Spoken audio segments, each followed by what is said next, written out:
नमस्कार दोस्तों। पहले ईंट का काम करें या कॉलम की ढलाई करें।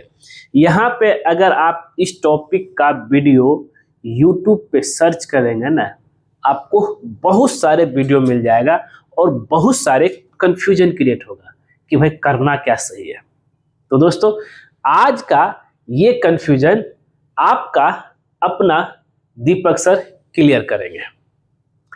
क्योंकि अब देखिए, अगर देखा जाए तो कहीं पे आप घर बनते देखते होंगे ना, तो पहले क्या करता है ना, ईंट का काम कर दिया जाता है, फिर कॉलम ढलाई करता है। बहुत लोग को देखते हैं कॉलम ढलाई कर लिया, छत की ढलाई कर लिया, तब जा करके ईंट की काम मतलब कि ब्रिक मशीनरी का काम होता है। अब आप यहाँ पे कंफ्यूज, कुछ लोग से पूछेंगे कि नहीं, पहले अगर ईंट का काम करके कॉलम ढलाई करेंगे तो मजबूत होगा। बहुत लोग बोलेंगे नहीं, फ्रेम स्ट्रक्चर में पहले कॉलम और छत ढलाई हो जाना चाहिए, तब जाकर के ईंट का काम हो जाना चाहिए। अब आज का वीडियो यही है कि भाई आपको क्या करना है। कहीं कंफ्यूजन होने की जरूरत नहीं है। हम दोनों का फायदा, दोनों का नुकसान बताने वाले हैं।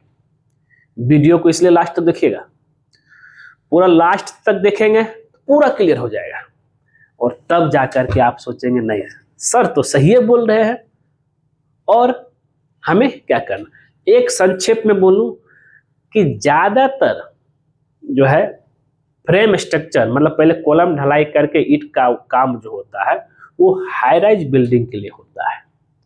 5 मंजिल, 10 मंजिल, 15 मंजिल, 20 मंजिल, इस तरह का। इससे क्या होता है ना, काम बहुत फास्ट जाता है। एक तरफ से फ्रेम स्ट्रक्चर चलते गया, दूसरी तरफ से जो है आपका ब्रिक वर्क जो है लोग मिस्त्री करते रहते हैं, काम फास्ट हुआ। दूसरा, इसमें क्या है कि आप कभी भी कोई भी ब्रिक का डिजाइन कहीं भी चेंज कर सकते हैं। दीवार हटा करके रूम को बड़ा कर सकते हैं, हॉल को बड़ा कर सकते हैं, किसी को किचन बाथरूम में जो बड़ा कर, मतलब चेंज कर सकते हैं। लेकिन अगर बात करें पहले अगर ब्रिक का काम करके तब कॉलम की ढलाई करेंगे, इसमें आप दीवार सब चेंज नहीं कर सकते कि कुछ परसेंट लोड आपका जो है कॉलम बीम होते हुए छत पे भी आता है। समझे बात को। अब बात करते हैं यहाँ पे, तो इसका पहले हम जान लेते हैं कि भाई पहले अगर हम कॉलम की ढलाई करेंगे तब क्या फायदा है। अगर आप कॉलम की ढलाई करते हैं, इससे फायदा क्या है कि पूरा बिल्डिंग का लोड कॉलम बीम पे आएगा, और ये पूरी तरीके से एक फ्रेम स्ट्रक्चर बन गया, और ये अर्थक्वेक मतलब ये कि से बचाएगा, भूकंप से आपको बचाएगा, ये याद रखिएगा। दूसरा है कि यहाँ पे आपका जो है काम फास्ट होगा।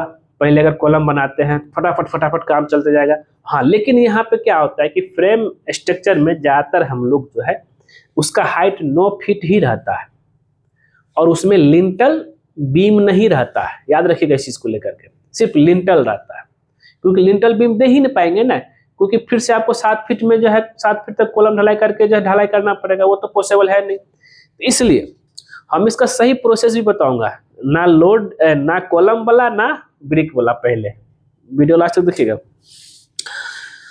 और मैंने ये भी बताया था कि आप किसी भी दीवार को हटा करके आप उसमें काम कर सकते हैं।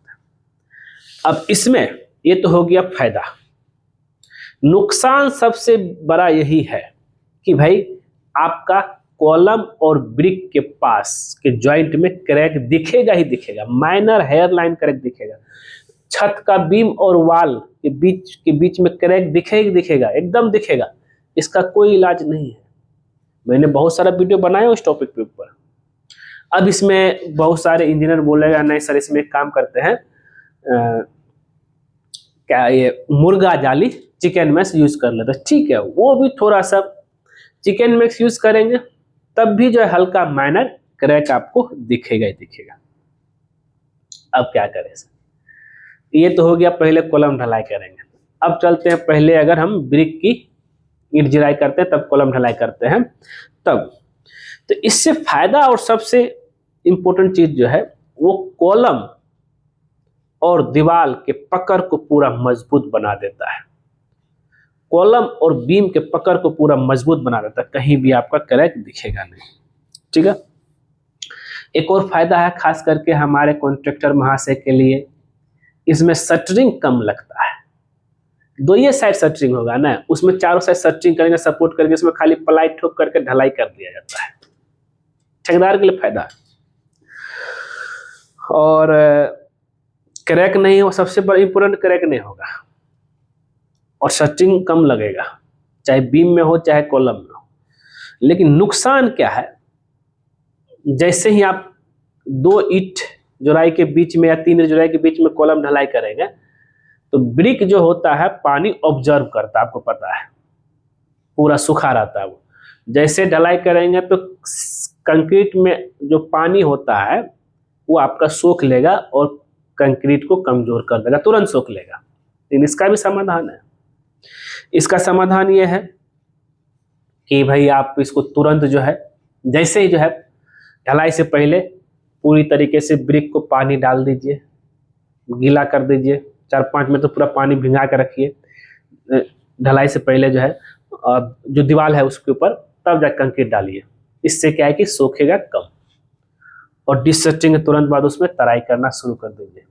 और अगर आप कॉलम की बाद में ढलाई करते हैं, तराई करने में दिक्कत होगा, लेकिन जो है कॉलम पहले ढलाई करते हैं तो उसका जो है जूट बैग बांध करके कॉलम का तराई अच्छा से कर सकते हैं।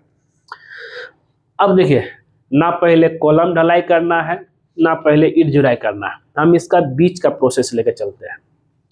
और हाँ, बता दूं कि कॉलम ढलाई पहले ईंट जुड़ाई करके कॉलम ढलाई जो कर रहे हैं, ये 1 से 2 मंजिल 3 मंजिल तक एकदम परफेक्ट है। क्योंकि देखिए, हम लोग जो है अपना घर बनाते हैं तो लिंटल लेवल में क्या करते हैं, छज्जा देते हैं, रूम में स्टोर देते हैं, रूम में भी छज्जा देते हैं, खिड़की में सनसेट देते हैं, और बाथरूम के ऊपर भी जो छज्जा बना देते हैं। लेकिन ये अगर आप पहले कॉलम ढलाई करते हैं तो कभी नहीं हो पाएगा, आपको पहले साथ ही लेकर चलना पड़ेगा। अब इसका जो बीच का प्रोसेस जो मैंने आपको बताया था, बीच का प्रोसेस ये है कि आप जो है पहले, देखिए सही तरीका बता रहा हूँ, पहले 3 फीट तक कॉलम का ढलाई कर लीजिए, फिर ईंट जुड़ाई कर लीजिए। ठीक है। फिर 7 फीट तक जो है कॉलम की ढलाई कर लीजिए, फिर ईंट जुड़ाई कर लीजिए। फिर 7 फीट में लिंटल पूरा घुमा दीजिए, लिंटल की ढलाई कर लीजिए।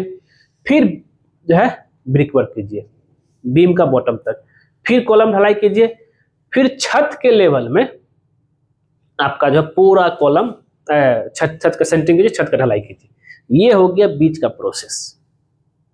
इसमें आपका घर फ्रेम स्ट्रक्चर भी हो गया, जो जो रिक्वायरमेंट था, लिंटल लेवल में बीम हो, लिंटल लेवल में छज्जा हो, और प्रॉपर तरीके से फ्रेम स्ट्रक्चर के जैसे काम करे वो भी हो गया। और IS कोड के हिसाब से भी जो है आपका 4 फीट से ज्यादा हाइट का कॉलम ढलाई नहीं करना चाहिए, मतलब कंक्रीट जो ऊपर उतना ऊपर से नहीं फेंकना चाहिए, डालना चाहिए, पोरिंग करना चाहिए। हुआ क्लियर? तो दोस्तों, ये था एक बेसिक चीज। उम्मीद करते हैं कि ये मेरा जो तरीका है, हम हर साइट में इसी तरीके को लेकर चलते हैं कि भाई जो बीच का तरीका था मैंने आपको बता दिया है। अगर वीडियो पसंद आए जरूर इसको जो है लाइक कीजिए, शेयर कीजिए, कमेंट कीजिए। मिलते हैं आपसे नेक्स्ट वीडियो में कुछ नए टॉपिक के साथ। आज की बस इतना ही। वीडियो देखने के लिए धन्यवाद दोस्तों।